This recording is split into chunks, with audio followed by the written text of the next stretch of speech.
It's safe to say, Ken Rashad, we got a really big show today. That's sponsored by Probably, who now? probably one of the biggest that we've done. And this segment is being brought to you by the HBCU Sports Awards, which will be streaming live July 26th. We are less than a month away. To you SIDs, ADs, and administrators in various capacities at various HBCU athletic programs, do realize that tomorrow is the deadline to get your nominations ballots in. We will do our very best to make sure we consider everyone, but do know your participation in this is key. It is necessary because sometimes some things can slip through the cracks. And one school in particular, I won't name that school, was very, very upset that they didn't get enough recognition for their student athletes. And yet we put it out there. So tomorrow's the deadline. Get your nominations in. We will consider them. And then, of course, in the not too distant future, we will have the official nomination show to announce who the nominees are. And then, of course, we will go live with the HBCU Sports Awards on July 26th. Okay. Also, before we bring our special guests up, do know that my book, HBCU Sports 101, is now available for pre-order. If you take the time to go to KennRashad.com, you will see a number of options available. You will have the opportunity to pre-order the book, and it will be signed by yours truly. If you, which will come live on July 18th, which is when the book drops. But if for whatever reason you'd like to get a special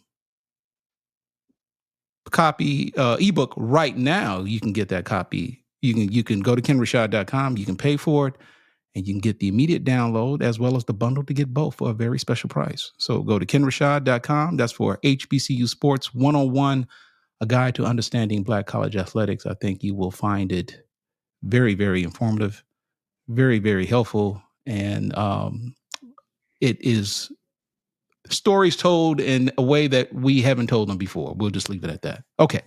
So enough of that. We've got all of that out of the way. Kendrick, let's bring up our special guests. The floor is yours. Yeah, so we have today on our show a man who has taken over Prairie View A&M the moment he hit campus. After he left from Valdosta State, he's been out there on social media. He's been on a recruiting trail really, really hard. He even got rules for you too if you want to recruit, if you want to be a Panther. Welcome to the show, Prairie View A&M head coach Tremaine Jackson. Tremaine, thanks a lot for joining us. We appreciate it. And I appreciate you guys. Thank you for having me. Always good to be here. Yeah. So as I mentioned at the top of the show, you've been hitting the recruiting trail like really, really hard since you got started. 35 transfers into the program since you took it over, which is quite a big class to come in, especially with a first-year head coach of the new program. So why do you think so many players are attracted to not only you, but what Prairie View A&M has to offer? Yeah, man, I think, Prairie View A&M is a product that can sell itself as a university. And then when you talk about the direction of what AD Golf is trying to do with our athletic department, and you get here and you look around and you see what we can be, it makes it quite easy for people to want to be a part of us. I think we needed to sell it a little bit better, a little bit differently. No shade to anybody else, but man, I'm from Houston. A lot of our staff is familiar with this area, if not from this area. You got to be one of us to really know how to sell this thing here. And so we feel like we know how to get people attracted to something that's 40 miles outside of Houston that sits on a hill. And it makes it, once we get you to this hill, it makes it quite easy for you to say yes. And thankfully, we've had a lot of people and parents, players, alumni that have people that can play in their families, really encourage the young men to come play for us, and that's what's taking place. So how do you sell in Prairie View differently than you thought it's been sold before? Yeah, I think you mentioned it with those rules, man. It's not necessarily rules. It's just what it takes to be one of us. This is an exclusive club. Not everybody can play at Prairie View A&M. And I think that had become the deal. And being a Houstonian, I could tell you from experience, if I couldn't play nowhere else, and when 25 years ago, I'd just go to Prairie View. And so I think people still live in a time where, oh, just go to PV, it'll be all good. That's no more. If you can't play at U of H, if you can't play at Texas, you can't play at A&M, you can't play here. It's not one of those places where we take the lesser. And so, and it's crazy because people that went to school here, people that really know the place and love the place, they do it to us all the time. Coach, he couldn't make it at so-and-so. Take a look at my cousin's son. Man, that's not what's happening. And we're looking for the very best and the brightest. And so the guys that we've gotten, it's a great start, but we're still not recruiting at the level that we want to. We're recruiting at the level that we had to, getting a late start. People think we've been here for 2 years, man. We've been here for 6 months.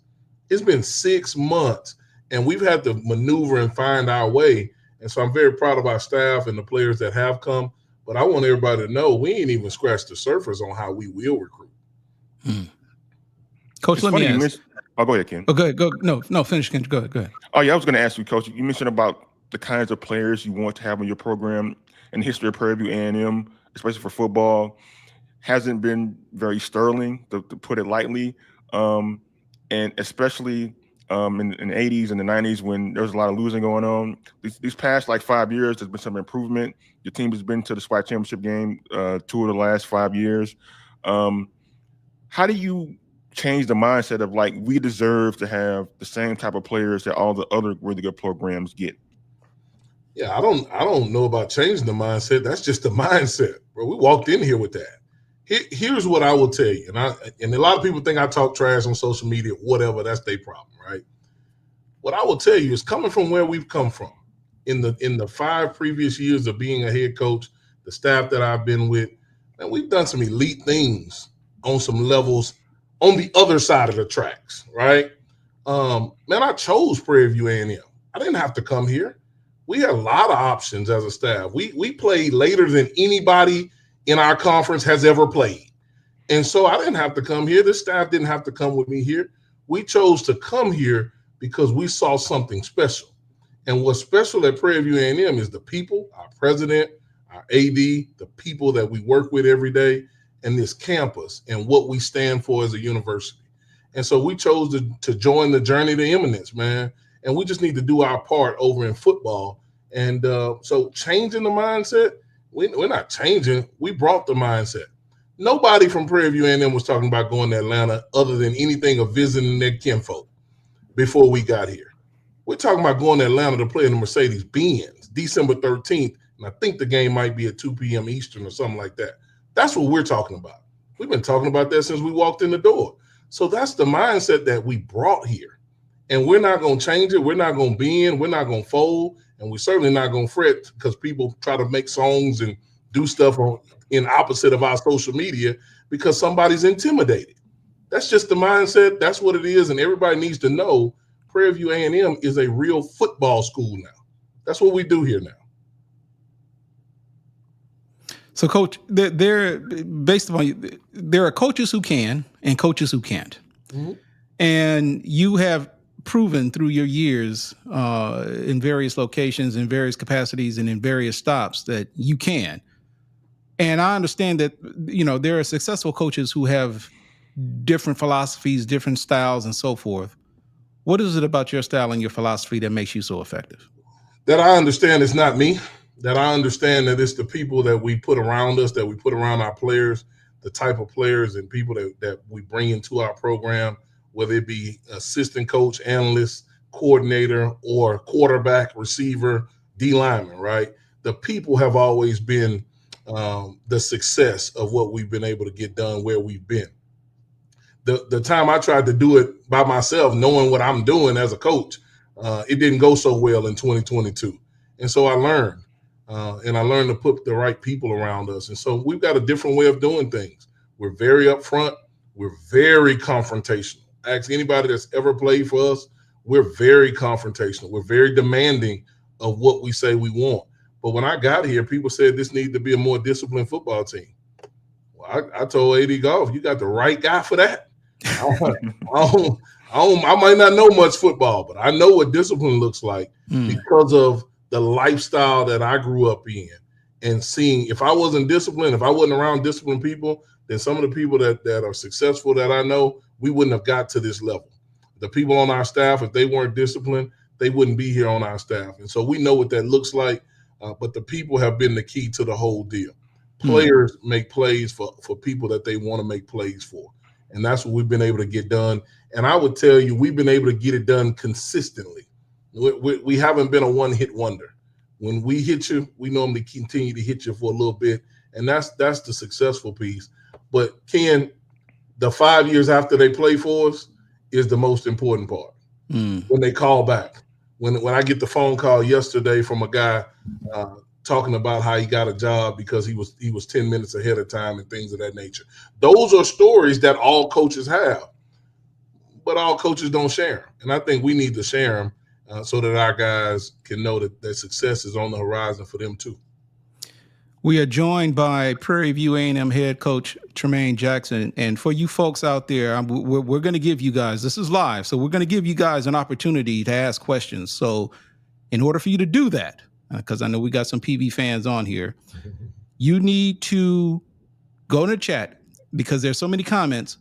Start your question off with a Q so we can see it. All right. Q and then your question.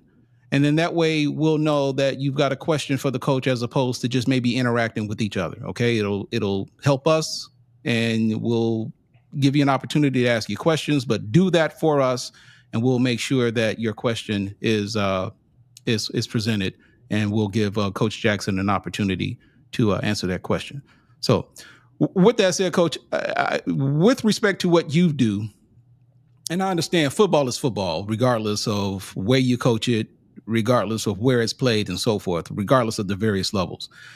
And so obviously you were at a Division II institution last year and you've made that jump up. While obviously the game in and of itself is what it is, are there any nuances that you've experienced since you've arrived at Prairie View that are a little different from what you may have experienced in the past? Yeah, honestly, Ken, no. Honestly, we've been trying to catch up to what we had at the last place, right? And you know, Division I, Division II, the only difference is scholarshiping. We've got a player on a team that we recruited at the last place that's on a team in the SWAC right now that we had already signed him and he was there. They snuck him out the back door in the middle of the night. So we've recruited players that not only can play in this league, but can play in other leagues because that's just the standard. We're looking for the very best players. No matter where we are, no matter what it is, our program demands that we get the very best people. And so there hadn't been a lot of nuances. There have been some things that I had to refresh my mind on, which is APR, things of that nature.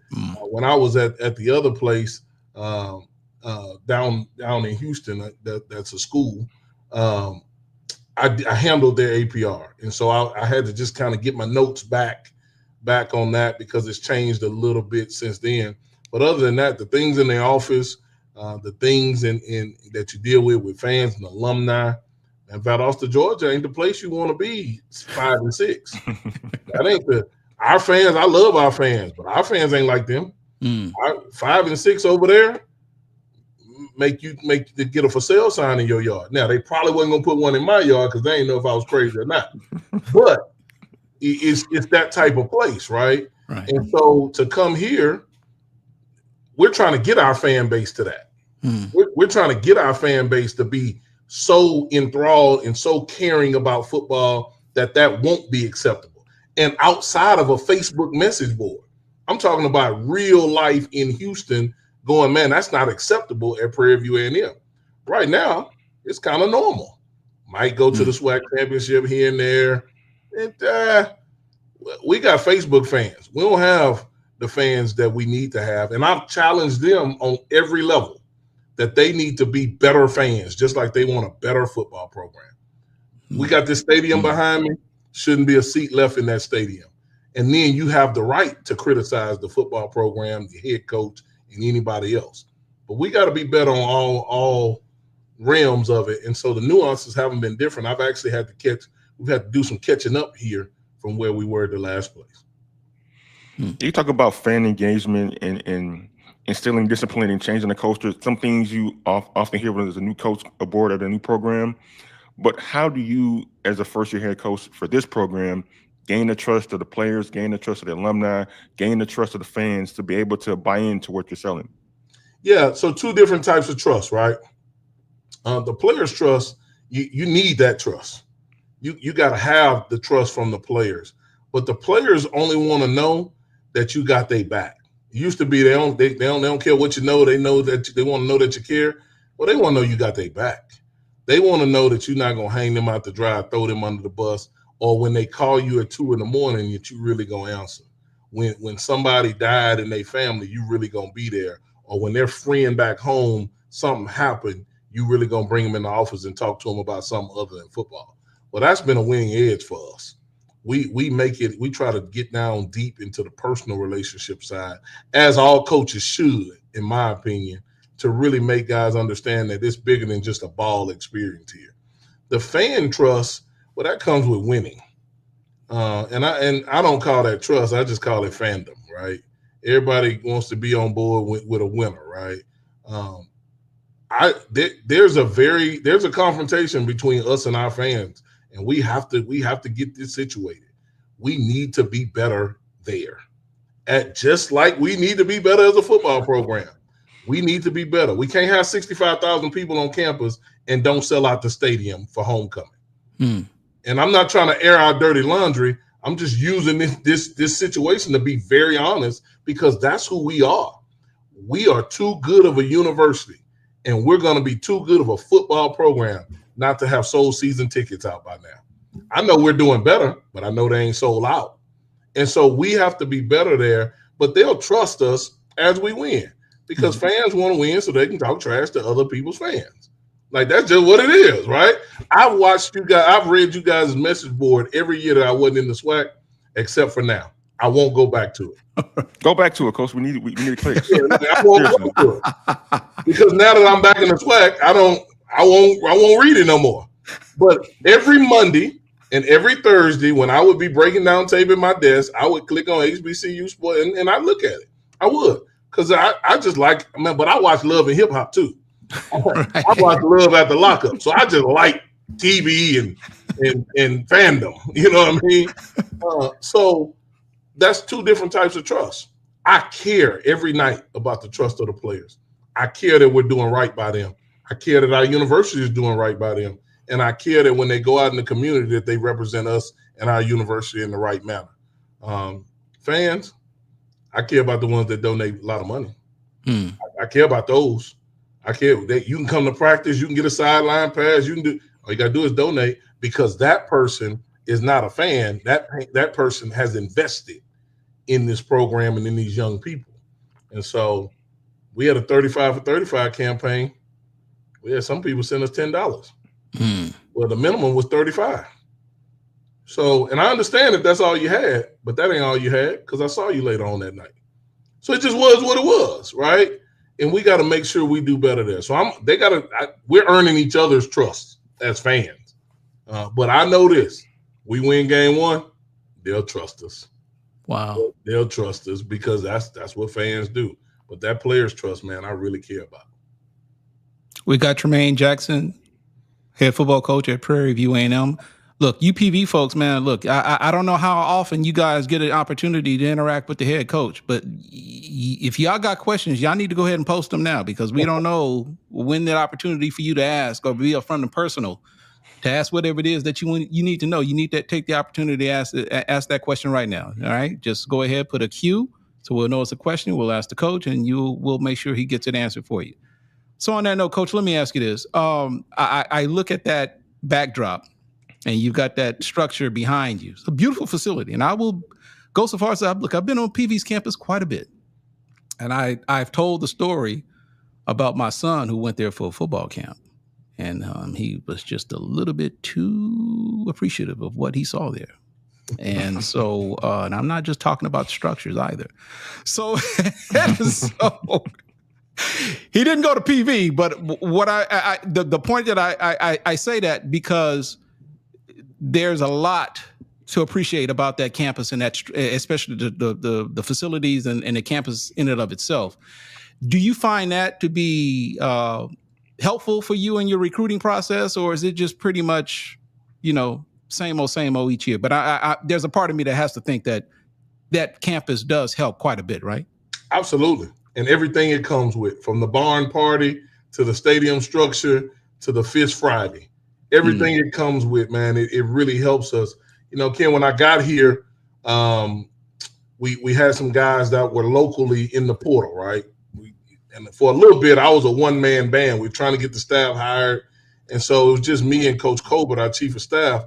And we had some kids over here, and they were from Cypress, which 20 minutes down the road, you can get to a Cypress school. And the quote that stands out to me is, Coach, I didn't know Prairie View A&M had a stadium. What? Whoa. This dude from 20 minutes down the road, this dude done been to Austin 100 times and then passed by and didn't know what it was over here. And so what that let us know is we need to do a better job of exposing our campus. We need to do a better job of getting young people on our campus, male, female, whoever, because if you come on this campus, I think somebody just wrote it, it's a wrap. It's a wrap. That's why most people in recruiting they ask guys, have you been to campus? And the guy said, I'm going next week. No, well, you need to come here first. That's happened to some of these guys that are going to watch this. I know who you are. You done tried to not get them to come to campus because you know when they come on this campus, it's a wrap. And that's not just HBCUs, that's PWIs in this state, because we made a statement that we were going to be an elite FCS in the state of Texas. Well, those guys start driving, trying to get guys not to come by here, wouldn't come to our camp because they didn't want to be associated with it. The players came anyway, man. You can't stop what the good Lord got a plan for. And so we're getting them to campus now. We're getting them here. We're getting them to sign. And we're getting them tampered with too, Ken, because even after we sign them, people still try to tamper with them and offer them some more money and all that stuff to get them. And so, but the young men don't go because they have great character. And so we're excited about where we're going when we get guys on this campus. And it's only going to get better. These facilities are only going to get more upgraded. We got a new Jumbotron coming in this fall, a new turf after the fall. And so it's going to be a deal now. Yeah, Coach, you mentioned like you wanted to be Prairie View to have the most elite program in Texas. But when you first came in at the press conference, when you were introduced as coach, you said not only do you want to be the best team in the SWAC, but you want to be one of the best teams in the whole FCS. Yeah. Now, not many Prairie View A&M coaches ever said that before. Mm-hmm. Why did you say that? And how are you guys striving to live up to that expectation? Yeah. Why would I take a job and not want to be the best in the world? Like, why would you do that? Why would you take a job? And so listen, man, here's what I'm not as a coach. I'm not a liar. I can't stand there and lie to you and play it cool. And yeah, we just gonna try to get out of here and get it together. Man, when I talked to AD Golf about this job, I said, man, I want to be one of the very best in the nation. I want to be playing the North Dakota States, the South Dakota States, because I've been in those places. I spent time in Sioux Falls, South Dakota. I saw what South Dakota State was before what people know that they are now. My godfather coached at North Dakota State when Coach Bold first got there in 2003. I've seen how that program was built. I was at the Valdosta States. I've been at the Abilene Christians. I'm not just a SWAC guy. And it's no disrespect to guys that's just been in HBCUs, but our flavor is a little bit different. And so when you come in with a different flavor and you see a program that can, because there's only so many programs that can. There's one thing I learned at the last place I was at, there's only so many people that can actually compete for a national championship. Only so many. There's 164 Division II schools. There was probably only 20 of us that actually had a chance. There's 130 FCS schools. There's probably only 25, 30 of us that actually legitimately have a chance from a location, a funding, a commitment from the university, and the accessibility to players. There's only so many of us. We're one of them. We're one of them. And I know we're tied into the Celebration Bowl. We want to win that. But the goal is to win the Celebration Bowl so much that AD Golf say, man, why don't we go to the FCS playoffs? And we jump in that thing too, because I just came from the PWI playoffs. I'm not saying it's better. I'm just saying they play football over there too. So I don't want to get caught up in just playing black college football. I want to play college football. I want to be the very best in the country, regardless of what color our school is dominated by. I just want to be the best. And that's the mindset. That's why we came in here and we said that. Now, Coach, a lot of our fans, people watching and listening along, they kind of have that same sentiment you do. Like, yeah, it's good to go to the Celebration Bowl, but we also want to be in the FCS playoffs, have a chance to play against North Dakota State, Montana, and those other schools. That's going to be difficult to happen based on how everything is structured. But to have that mentality you do of like, we want to go beyond just Celebration Bowl and beyond just being the best black college football team there is. And that kind of starts with recruiting, and you've really done a really good job of that so far. 24/7 Sports named Prairie View at the top recruiting class for 2025. You guys got 35 transfers, 103 players, you said, are on campus right now and getting ready for fall camp. So there seems to be some buy-in there. With that buy-in there, you think like maybe one day, hey, Prairie View can not only dominate the SWAC West first, make a run for the SWAC title, and then get to where you want them to be nationally? Yeah, no doubt. I think we're trending in the right direction, right? I would be crazy to sit here and tell you, yeah, I know exactly what every school is going to be. I know exactly what we're going to do. Da, da, da, da. I don't know. What I do know is we got guys here that are fully bought into what we're trying to get done. We got coaches that truly love our players. Our players are learning to love each other, and we've got the resources necessary to be successful. It takes a little luck here and there to get where you want to get to. But ultimately, do we have the things necessary to go win right now? Yes, we do. Will we do that? Buy your season ticket. Buy your season ticket, and you'll be able to find out and see it with your own eyes, right? And so that's where we are. I haven't seen anybody hit anybody. We got all these guys. I ain't seen nobody get hit. And winning has a sound. For me, for our program, the way we operate, winning has a sound. There's a sound that them pads make to let me know if we're in the right direction, right? So we got all these guys, 24/7 Sports. I thought that was really nice. Anytime somebody call us number one in anything, we're going to put it out there. But it was disappointing because we were number one in the SWAC standings. We were number 4 in the FCS. Well, why are we not number 1 in the FCS? That's what I went to the staff and said. What we don't have the best players in the country? We're not recruiting the best players in the country. Well, we need to go back to the drawing board and figure out how we can be number 1. Because if we can get the best players in the country, I have no doubt that our coaches can out-coach anybody. I got no doubt about that. And so if we can acquire the right talent, we can coach the right talent, then I think we'll get to where we want to be from a national standpoint and not just a conference or HBCU standpoint. And so we've been able to do that. Very proud of that. But again, we haven't even scratched the surface of how we're going to recruit. Coach, there's been a lot of talk about the current state of college athletics. I think it's safe to say that amateurism, as we once knew it, is no longer in existence. It is gone. It's dead.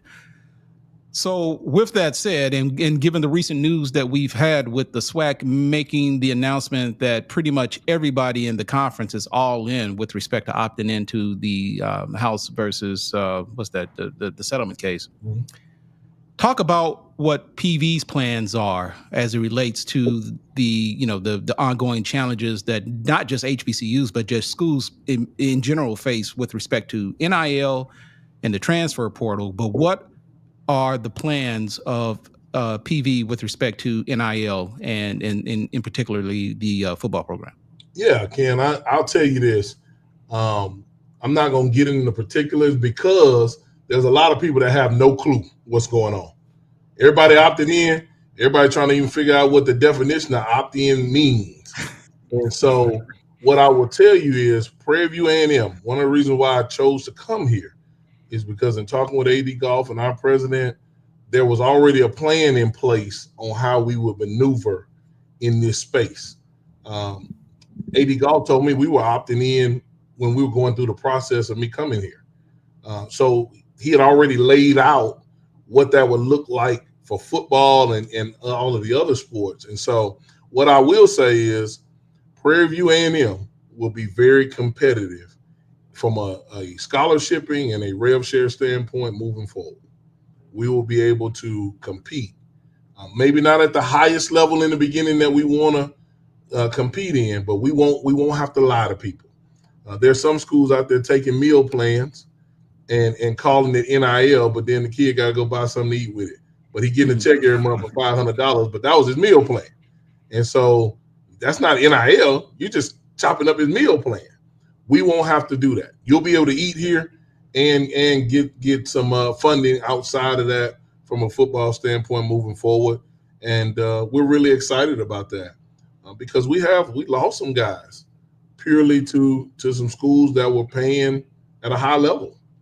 We just couldn't step up to that plate, to that level. I mean, FCS school paying $50,000 for somebody, that's a lot. That's a lot. If anybody's going to get $50,000, I got a coach or somebody that needs $50,000. Couldn't get no dang running back no $50,000. I find a running back at Sam's. And so that's Sam's. Yeah, or we got a Buc-ee's down the street. I guarantee you there's a running back and a linebacker walking through Buc-ee. And so I'm not paying nobody no $50,000, but we will be able to compete. And most of all, we'll be able to reward the guys that have made plays. You know, it's a lot of people getting paid to sit down over there by the coach. We're just not going to be that program. We're not going to be the ones. My man got a Charger scat pack outside and ain't played a snap in the Labor Day Classic. Wow. That ain't happening. That's not going to be us. And so we'll be able to reward. We're a get as your works deserve program. We'll be able to give you something once you do something. You're not going to be able to Amazon us. I still buy stuff in store. I can't give you the money and then you mail me the work. That's not how that's going to happen, right? When I go in the store and buy something, I'm going to be able to get what I want, go home and play with my toys. And so that's how we run our program, where when you do something, we'll be able to get you something. But we will be able to be competitive in that space. With this new landscape of how everything's shaking out with NIL and possibly playing players down the road, did it make it a little bit easier or difficult for you to recruit and retain players or navigate the system? No, man, it still boils down to relationship. We've got some guys on this roster that have made hundreds of thousands of dollars at Power 4 places. And at the end of the day, when they come in here and sit on this couch behind me, they just want to know somebody care about them. It was cool. It might have helped mom and dad out a little bit. It might have got them the challenger that they wanted. But ultimately, when you get into a transaction, if I pay you, you better produce. If you don't, I'm going to throw you to the side. And so I think it might have made it for some coaches that can't relate to players. That might have, I'll just buy him. Well, here, man, you still going to get related to. Even if you don't, you're going to get told the truth if you want to hear it or not. And one of our jobs is to protect you from you is what we tell our players. We got to protect you from you. And giving you money and you just expecting you to make a play, that's not protecting you from you. That's just being in the transaction. So we still hold true to the value of relationship. That'll never go away for us, regardless of whatever we can do or can't do. We're going to always spend time with our guys and be able to relate to them at a high level. And we got a fan question for you, Coach, from Tony. He asked, with a bunch of new players, how are you building bonds between new and old players? Yeah, we're not building them. They are. The one thing I will tell you, whenever our roster comes out, because I'm a D2 guy, I don't believe in putting the roster out early. So you guys in the media, I'm sorry about that, man. You'll get a roster as we're running out the tunnel. I ain't fixing to put no roster out. Let somebody see who we got. But these guys that are here, the guys that stayed through the spring, because, there was waves, right? There was the December wave of guys that I never met. They jumped in the portal. They took advantage or wanted to go somewhere else, right? Then there was the guys that stayed and went through the spring, and we had an honest conversation on whether you can or cannot be one of us, right? And so the guys that are still here today, that were here, that played in last fall, those guys done been through it. Them dudes done been through it. And it ain't many. It's probably about 20 or 25 of those guys left. Those guys have been through it, and they're very appreciative of the difference of things. Not saying anybody before me was wrong. and how they ran the program. But the way we do it, they're appreciative of it because they go and they don't tell us, they tell other people. And that's how we know the needle has moved. Well, those guys understand that if we brought somebody here, they're here to help the Panthers win. And they're here to help the Panthers be successful everywhere, in the classroom, the community, and on the field. And so they've done a really good job this summer of bonding and being around one another. I went over there 2 weeks ago to play the video game. I lost every game. I lost every single game. Now, I'm an Xbox guy, so I don't want folks to start thinking I can't play college football because Coach Jackson 12, I'm on the game, right? But I went over there, man, they had me on a PS5. I lost every game. But it was 50 people in an apartment. We had to be against the fire code or something. Well, 50 people in there, and they were all cheering against me. And so here's what I took from that. At least I can get them on the same page about something. Right. In a world that tells them to be on the same page about nothing. Mm-hmm. It's all about me. What can I do? My family, my situation. Man, them dudes was in there, and every time I lost, they passed the controller, and somebody else tried to beat me. Well, after 4 or 5, man, I had to get up out of there and go home. But I was starting to get a headache. But, man, those dudes were already in there. They had already spent time together. They stayed after I left. And then, we live in a world of social media. I can see where they go at night. They still having a good time, and they taking care of one another because guys aren't in trouble. Guys aren't getting in any situations. Yeah, Coach. You mentioned before of how you confrontational, or the program's confrontational. Not only with with the players, not only with expectations, with fans, with everybody. Why do you think that style works for you? Because it's real. Because it's real, and it's not talking about you behind your back. It's easy for a coach with a player to tell the player one thing, and then when the assistant coach come in, be like, "Man, that joke ain't gonna do that."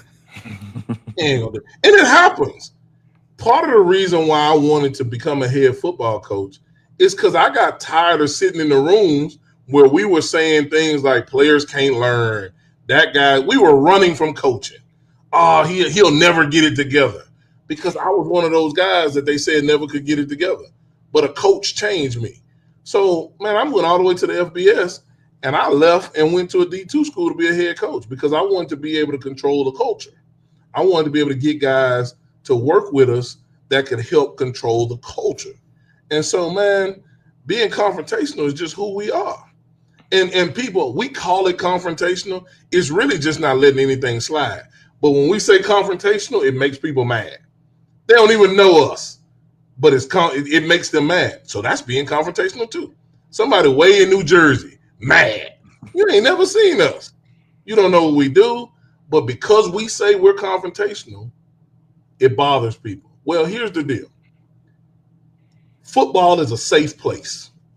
Campus, for the most part, is a safe place. The world ain't safe.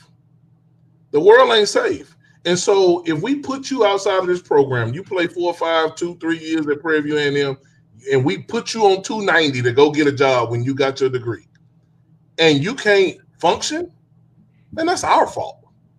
That's our fault. Because you can function on the football field, but you can't function in life. So we choose to be a real life program. And when it's time to be confrontational, we're very confrontational.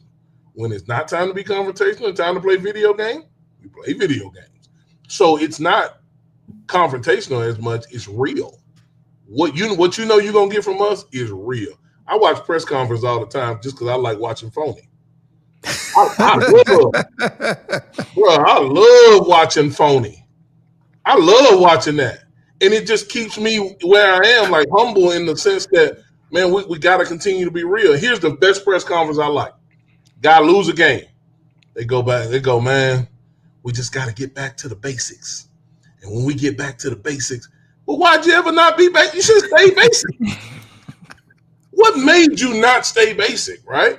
And so I tell our players all the time, I'm not going to the press conference talking about I got to get back to the basics. I'm not lying for you. If we told you to be somewhere and you weren't there, I'm going to tell them. I'm So you're gonna call out players? I'm gonna call out situations. Man, we told that Joker to be there. That Joker wasn't there. We worked on it Tuesday, Wednesday, Thursday. And so you know what's gonna happen, Kendrick? They're gonna be where they're supposed to be. They're gonna be where they're supposed to be because they know we will. They know we will. And so if we drop a game, I want it to be all my fault. All my fault. I didn't do a very good job. I let the program down as the head football coach. And I want that to be the truth. I don't want that to be a lie that I made up to cover some bases, and then we get back here Sunday and I got to get on everybody. It's not how we do it. It's not how we do it. And we've had some success doing it the way we do it, and so I'm too old to change now. I'm 41, Ken. I don't know what happens after 41, but you know, like I say, when you get older, you get wiser. At 35, I probably would have lied for him. I ain't lying no more. Mm.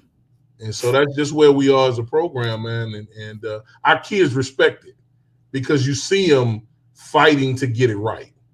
You see them fighting to get it right because they think I'm going to call their name. I wouldn't call their name. But I am going to call out the situation. Mm. Missed tackle, we're tackling on Tuesday. It's Tackle Tuesday. Shouldn't be missing tackles because we work tackling on Tuesday, Wednesday, Thursday. Right. But on Tuesday, we work all the tackle drills. You know what I mean? And so that's just where we are. Well, Coach, I still have you about a few years. I can tell you what happens after 41. 42 is going to happen, but I will tell you this: as you get older, you will realize that the older you get, the more F's you're going to run out of. Yeah. So that is likely going to happen. So with that said, let me ask you about your current roster, and I understand you don't have to necessarily go into details, but and I understand the recruiting process is still ongoing. Are there still some like key slots or some open spots that you're still trying to get recruits for? I mean, how is that currently in your program right now as it stands? Yeah, so I feel like right now that we've got pretty good depth at every position. You know, dealing with the 105 cap has not been as difficult because we've done this at some other places, but making sure we have the right amount at each position it's caused some strain on, should we take another running back? Should we take another receiver? Do we need a DB or safety? Where does that number go? And so we've got 103 of the 105 here. We always save a couple of spots in case somebody get mad at wherever they are in fall camp and roll out of there. So if you know somebody that's at one of the Power 4 schools that get pissed week 3 of the fall camp, tell him Prairie View A&M got a spot for him. And so we always hold that because we want to make sure we have those spots available. Right now, what we're doing is just best available.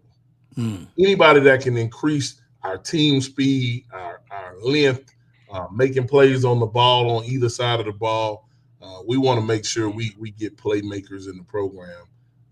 You know, the other thing is our guys are eligible and ready to go too. And so we're just looking for the best available at this point. Kendrick was telling me. Oh, go ahead, Sam. Go ahead. I was going to ask, like, Coach, like, people want to know, like, who your quarterback is, how the quarterbacks look. There's always the number one question we get from any team that's out there, especially one has a situation like yours where it may not be settled yet. So how is that looking on that front? You got to tell me. Y'all want to know who the quarterback is for me. I mean, you watching practice. Oh, I ain't seen nothing. I ain't seen nothing. And here's the deal. What I tell you, man, we got some guys working really, really hard. And it is going to be a tough pick. It's going to be a tough pick. But when we make the announcement, we won't make an announcement. We're in this phase of what's done in the dark will come to the light. August 30th, at whatever time they choose to play, it'll come to the light who the quarterback is. But we're going to know as a program well before the end so that person can get the opportunity not just to have a week with the team, but to have some time with the team. And so we're working through it right now. I think we got 6 or 7 quarterbacks on the roster. It's certainly not a 6 or 7 man race, but we've got the race narrowed down to who we need to narrow it down to, and feel really confident with any one of those guys that might win the job. But the quarterback of the Panthers is going to be the person that wins the team and take care of the football. it ain't no secret how we pick quarterbacks. You got to win the team, man. The team got to want to go play for you. And then you got to make sure you take care of the football. We don't need we don't need no long ball throwers. We need point guards. We need guys to just distribute the ball, make sure don't nothing happen to it. Help me understand this, Coach. Like, I've been listening to a lot of press conferences like you, football coaches, and this time of the year, they mentioned, well, we hadn't decided on the starter at quarterback yet. We'll let y'all know at the end of fall camp or before the game starts or right before kickoff. Like, why do y'all do that? Why do y'all keep it so secret? Yeah, there's so many things out there. There's PFF where guys can go and start prepping for your quarterback if you put it out there, right? Man, Kendrick, coach is going to say they're not listening to this interview. Man, them jokers listening. Them jokers are listening. Them jokers are trying to figure out what's happening at Prairie View A&M. And the only reason why I know that is because I see their social media. I see what people are saying when we say something. And so, man, them jokers want to know what's happening on this hill. Everybody, I ain't scared of them. They're not on our schedule. You might not be scared, but you're concerned. We know you're concerned. We're not, because we're just trying to keep ourselves ready to go. What we say on social media is what we say. We don't say anything in response to. All we do is do what it is that we came here to do, which is make Prairie View A&M football great again. I might get me a hat in purple with white letters. Don't make it red, though. Please don't make it red. Make Prairie View A&M football great again. That's what we're here to do. That's what we're here to do, man. 3 times since 1965 has Prairie View won 8 or more games. 3 times. Man, that shouldn't happen, especially not in today's climate. So we're here to make Prairie View A&M football great again. And people are very concerned. So I can't tell you who's going to be in the mix because somebody going to go PFF who in the mix. And what I want them to do is PFF everybody in the mix and waste a lot of time. And then we come out there with somebody totally different. That's what I want, especially in game one. Let me just push back on you just a little bit because you made the comment about coaches who might be watching this and you know why. Let me ask, is that a way of you saying that you're kind of speaking from experience because you too kind of watch maybe what some of these coaches say and you see also what they're doing on social media that might possibly make you concerned? No. No, not at all. Because and I'm going to say this, somebody going to get mad. The social media in our conference wasn't popping until we were making it pop. It was okay. It was okay. It wasn't as active as people are now. And that's okay. Prairie View A&M is leader. We're leaders. We understand that. We make things go. And so oftentimes, man, we do things that are outside of the box. And we've let some people know that it's okay to do some of these things. And so, no, we don't sit around and look at social media. We look at ours. We look at ours to make sure we have everything that we need and that we're promoting our brand in the right manner. But we don't have the time to be concerned with anybody else because what we walked into, we needed to get ready to go immediately just because there were so many differences in how things were done. I thought Coach McDall did a great job here, like a great job. Like he went to the SWAC championship game. They're a few points away here or there from being 9 wins instead of 5. Like that's just the harsh reality of it. Last year's team could have been a 9-win team. A few points here or there, miskicked here and there, personal foul and overtime here and there. You never know what could have happened, right? But we're so different. And so we have to focus all our time there. I wouldn't have noticed that people were noticing what was on social media until we started getting emails and calls about what other folks were doing and saying about what we put on social media. I wouldn't even know because we try to stay laser focused on what it is. The only thing I knew that made people mad was when we put out what it takes to be one of us. I knew that was going to rub some people the wrong way. We had a reporter from another team go out there and say something crazy. And he was supposed to come to Houston and sit down and meet with us, but he didn't call us. So he was real big in the DMs. So I'm not going to put the DMs out there. I'm not going to be like Coach Prime and all them guys. I ain't going to do that. I ain't going to start putting people receipts out there. But man, we just try to keep our head down and do things we need to do to be successful here. Coach, But let that me helps though, Coach. Like being engaged on social media that way, I would imagine like it would help get visibility to the program, get visibility to you, get you guys more exposure. Was that all calculated? Was that kind of planned on your part? It was normal for us. Mm. The places that we've been, we had to do that. And that's why I say it really wasn't many things different when we got here. We've always had to do that. You go back to our time at Colorado Mesa. Nobody knew anything about Mesa Maverick football on the western slope of Colorado. Where's that?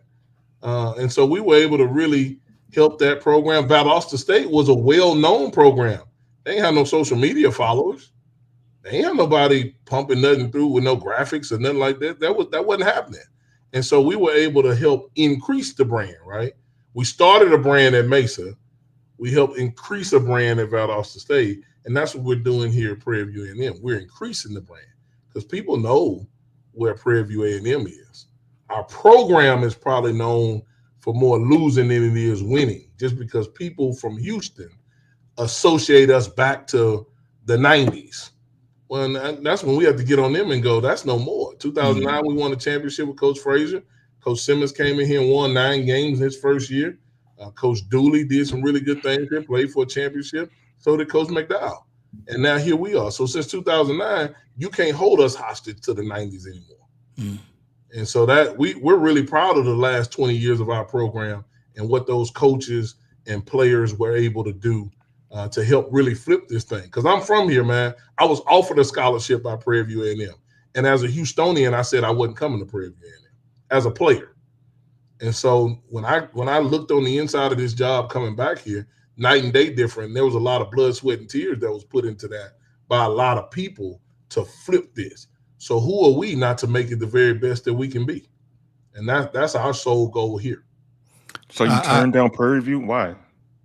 I was just about to ask you that same question. Why? They offered me $800, man. I had a bunch of D1 scholarship offers. They offered me $800. We couldn't do nothing with $800. I mean, really felt slapped in the face, to be quite honest. I had 15 Division I offers. You offered me $800. I'm from Waltrip High School. Come on, man. I was going to keep my pill in college no matter what. So it wasn't going to be one of those deals. But, you know, it was what it was back then. We ain't offering that now. We offering the full meal ticket now.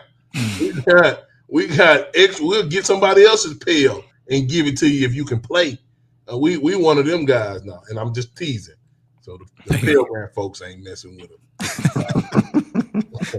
Coach, you make a great point and a great argument in that Prairie View, the program overall, not just football, but especially football, cannot be held hostage back to what it used to be before the 90s. Yep. And you mentioned some of the previous coaches and also Coach McDall in particular.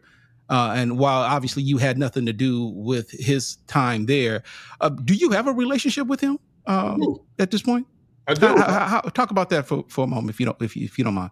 Yeah, so man, when I was at the other place down in Houston, Coach McDall was coaching there. He was a volunteer assistant, and so I've known Coach for a while, but even he was here for so long as I maneuvered through the coaching ranks.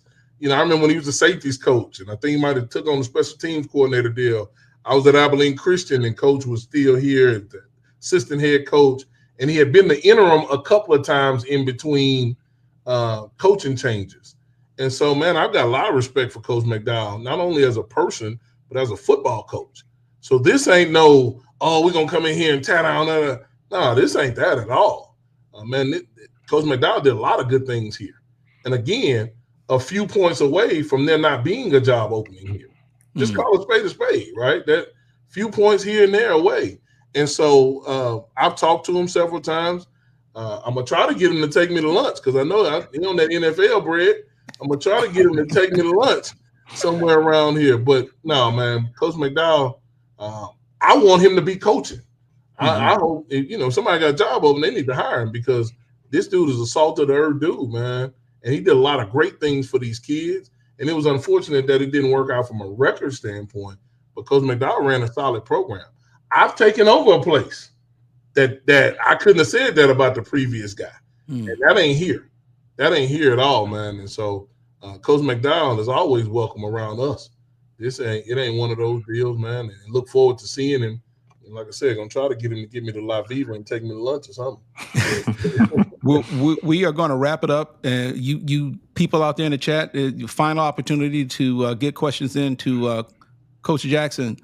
Kendrick, you got any final thoughts or final questions? Yeah, one more thing, Coach.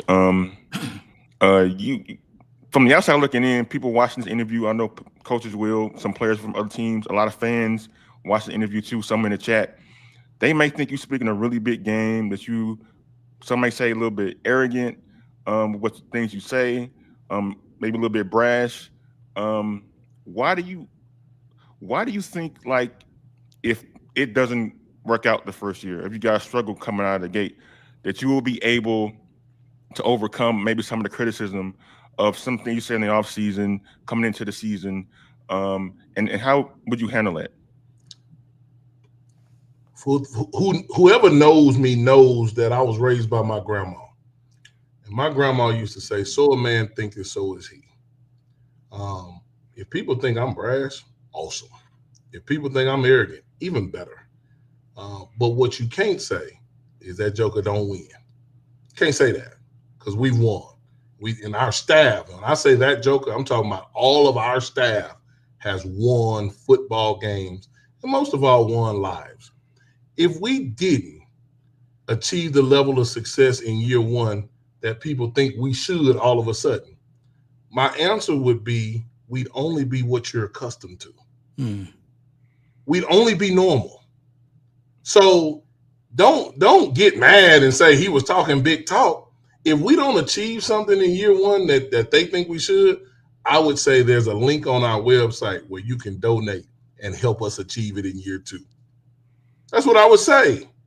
Because if we don't win the Celebration Bowl, which we will, then we'd only be normal. We'd only be normal. So I don't let people hold me hostage, man. I believe in God.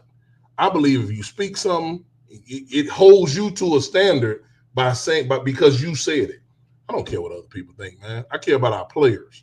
I care about our coaches. I want to make sure our AD shines because nobody sees the work that he does behind the scenes, and nobody understands the relationship that we really have. And I want to see Prairie View A&M great again. So for all those who clicking and liking and doing all that, it's cool. Be at the game. How about that? Be at the game. Come in the game. Stay all 4 quarters. And then we can have some conversation. But I'm up here. I don't have no security at my office. You come on, we can talk about it. It's, beautiful view. For those that are upset about how we go about things, man, we're just trying to make sure our kids understand if they really believe something, it can happen. It can happen, and we really believe we're going to be successful. And so that's why we know it's going to happen. But, man, I appreciate you guys having me. It's a great Friday to be here, man, and anytime you guys need anything from us on this hill, let us know. Coach, all I'm going to say is this, man. This is a perfect time for you PV folks to pass around that collection plate. Because I didn't go to PV, but damn it, I'm concerned. So look, you PV folks, man, go on the website, donate to the program. Coach, I wish you nothing but the best going forward. I appreciate until it. State Fair Classic. Okay, and that comes from a good place. We good. I'm just saying, but I can't thank you enough. I can't thank you enough for taking a few minutes to talk with us and to talk to the audience. And before we go, though, just closing remarks, if you would. Yeah, man. August 30th, we're gonna come off this hill, man, and I'm so excited about that.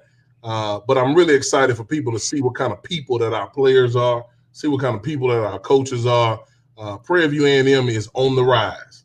Our football program, our other sports, we got new head coaches across the landscape of the department. Man, I would challenge people to really come see us and spend some time with us, spend some time with our AD, not just to donate money, but just to understand who we are and why we do what we do. It is a new thing going on this hill, man. Dr. LeGrand has changed a lot of things, AD Golf has done it in our department, and our school is headed in a new direction to the point to where my daughter is even now transferring here. And Wonderful. so Okay. we've seen some things happen at some other places. There's no place like home, man, and we're home. And so we look forward to seeing everybody at our other home stadium in Houston, August the 30th at 7 p.m. That's Coach Termaine Jackson of the Prairie View Panthers. They're going to win the Celebration Bowl this year. He said it on the show. So we're going to play this tape back in December and see was he right or not. Coach, we appreciate you. Thank you so much. Go Panthers.